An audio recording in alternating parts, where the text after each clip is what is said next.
Mimi ninaizungumzia kama ni ile ngoma ya zamani, bado ni ile inachezwa, kwa sababu wanasiasa wa nchi ya Kenya wamekuwa na mazoea kuvumbua vyama vipya ili wavitumie kama nyenzo ya kuweza kushika hatamu za uongozi. Na imeshapitika kwa vipindi au awamu kama 3 hivi, ambapo uzinduzi wa chama kipya umemwezesha yule anayefanywa kiongozi wa hicho chama kuweza kushika madaraka na majukumu ya kuwa rais wa nchi ya Kenya. Kwa hivyo labda huyu ndugu Gachagua ametazama namna ambavyo mkondo ya kihistoria ya siasa imepitika kwa miaka ya nyuma. Na anafuata mkumbo ule tu. Lakini akiwa na lengo gani mara hii unafikiri? Lengo lake ni kwamba akiwa na chama ambacho sasa hakina uwiano na kile chama alichoingia utawalani nacho, kwa sababu yeye ndiye alikuwa naibu wa rais aliyeko sasa. Sasa alipotenguliwa kutoka katika wadhifa huo, nafikiri anaunda chama kipya ili aonyeshe kana kwamba yeye ni mvinyo mpya ambao sasa unahitaji kushuhudiwa na walevi. Walevi ni wapiga kura wasadidie mvinyo mpya ambao ameusuka yeye na kusokota. Lakini unafikiri Profesa Chacha, hao walevi unawaita wewe, unafikiri watakuwa tayari kumwamini mtu ambaye kwa sehemu kubwa ya Wakenya wanahisi kama yuko katika kulipiza kisasi na sio kwa ajili ya kuwatumikia Wakenya?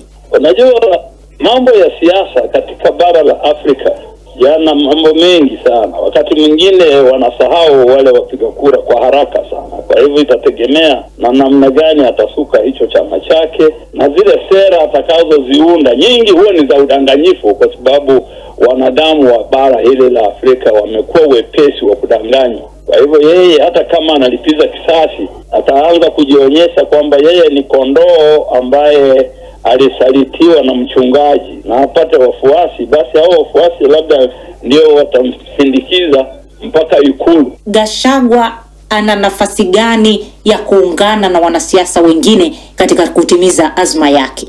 Unafikiri wapo wanasiasa watakaokuwa tayari kumuunga mkono Gachagua? Kuna mambo mawili yanayoweza kutokea. Wale ambao sasa hivi wanaunda vyama vyao vya upinzani wanaweza kuunganisha hivyo vyama, hatimaye kikazalika chama kimoja chenye mvuto na nguvu nyingi, ambazo zitakuwa kama dhoruba ambayo inaweza kumuondoa rais aliye madarakani katika madaraka. Hilo jambo limewahi kutokea. Kwa mfano, hivyo ndivyo Rais Kibaki alishika hatamu za kuwa rais baada ya viongozi wa vyama mbalimbali kuungana pamoja na kusaidiana kusukuma utawala wa KANU nje ya hatamu za uongozi. Lakini mimi nina wasiwasi sana. Nafikiri tatizo tulilonalo katika hii nchi ya Kenya ni tatizo la uchoyo na uroho wa wanasiasa.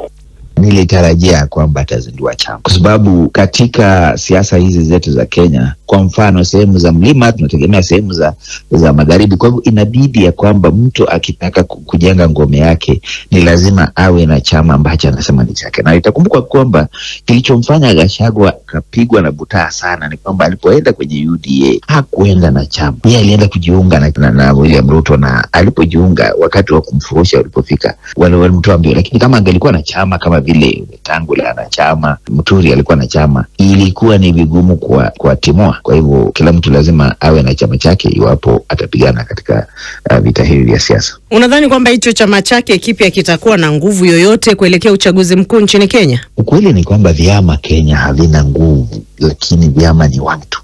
Kwa mfano, Ruto akihama UDA aende kwingine utaona chama kinakuwa. Raila akihama ODM aende kwingine utaona chama kinakuwa. Kalonzo akiacha Wiper itakufa hivi. Kwa hivyo madamu yeye Gachagua baada ya kuwa na usemi katika siasa na ana haja ya kuendelea na siasa, basi chama chake kitaimarika kulingana na sera zake na kulingana na matakwa yake, hasa akitaka kutumia kama chombo cha kujiandaa kisiasa. Kulingana na jinsi jinsi alivyokizindua na wale waliohudhuria, lakini vile vile wale ambao wamezinduliwa kama sura mpya hiki chama kipya, na uweka wapi upinzani nchini Kenya? Kwa sababu katika siku hizi 2-3 tumeona heka nyingi sana za viongozi wa upinzani wakielekea kwake yeye huyo Rigathi Gachagua, yeye kujizindua kivyake, na sasa kutoonekana kuwa na Martha Karua, kuwa na Kalonzo Musyoka, kuwa na Jeremiah Kioni au kina Eugene Wamalwa.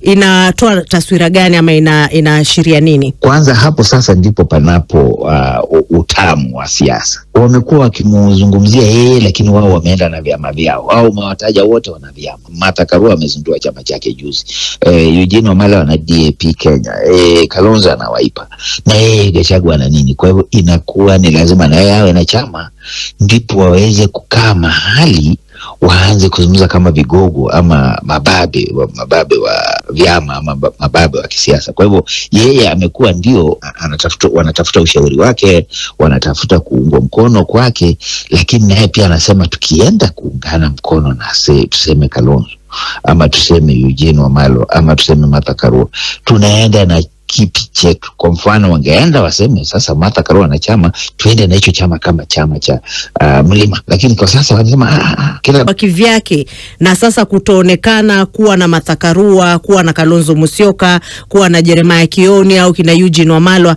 Inatoa taswira gani ama inaashiria nini? Kwanza hapo sasa ndipo panapo utamu wa siasa. Wamekuwa wakimzungumzia yeye, lakini wao wameenda na vyama vyao, au mawataja wote wana vyama. Martha Karua amezindua chama chake juzi, Eugene Wamalwa na DAP Kenya, Kalonzo na Wiper, na yeye Gachagua na nini. Kwa hivyo inakuwa ni lazima na yeye awe na chama, ndipo waweze kukaa mahali waanze kuzungumza kama vigogo ama mababe wa vyama ama mababe wa kisiasa. Kwa hivyo yeye amekuwa ndio wanatafuta ushauri wake, wanatafuta kuungwa mkono kwake, lakini naye pia anasema tukienda kuungana mkono na tuseme Kalonzo ama tuseme Eugene Wamalwa ama tuseme Martha Karua, tunaenda na kipi chetu. Kwa mfano wangeenda waseme sasa Martha Karua na chama, tuende na hicho chama kama chama cha Mlima, lakini kwa sasa wanasema kila mbabe awe na chama chake. Kwa hivyo si la ajabu kwamba na yeye pia anataka awe na msingi wake wa kisiasa. Unahisi pengine kuna nafasi kwa Rigathi Gachagua kuwa kiongozi wa chama, sio tu kuwa kiongozi wa chama chake hiki,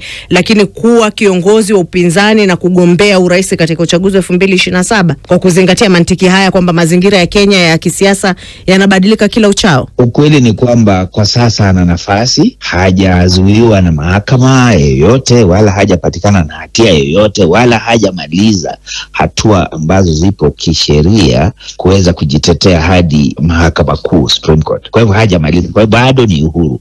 Kumbuka ya kwamba ukiwa na labda mashtaka mahakamani, hayo tu hayawezi kuzuia kuwa katika ballot, kuwa katika kura, kwa sababu tuliona kwamba Uhuru na Ruto walikuwa na kesi kubwa sana, lakini waliendelea na wakashinda na wakaendelea na kesi, na baadaye kesi ikatupiliwa mbali. Kwa hivyo yeye Gachagua yu huru kabisa, na sasa mahakama ilivyosema ni kwamba haya yote yaliyofanyika katika mahakama na katika kuweka ile job ama wale majaji ambao walisikiza kesi yake, naibu wa jaji mkuu Philomena Mwilu hakukuwa na uwezo huo kufanya jambo kama hilo, ili kwamba jaji mkuu mwenyewe alikuwepo katika nchi, hakuwa na uwezo huo. Kwa sababu hiyo yote ni kwamba yaliyofuatia baada ya hapo pia hayana msingi wote. Kwa hivyo tumerudi kwenye wanavyosema, ama tumerudi mahali ambapo ni lazima kesi hiyo ianze upya, majaji wengine waweze kuteuliwa, wasikize kama kuna kesi. Naam, ni mchambuzi wa siasa zake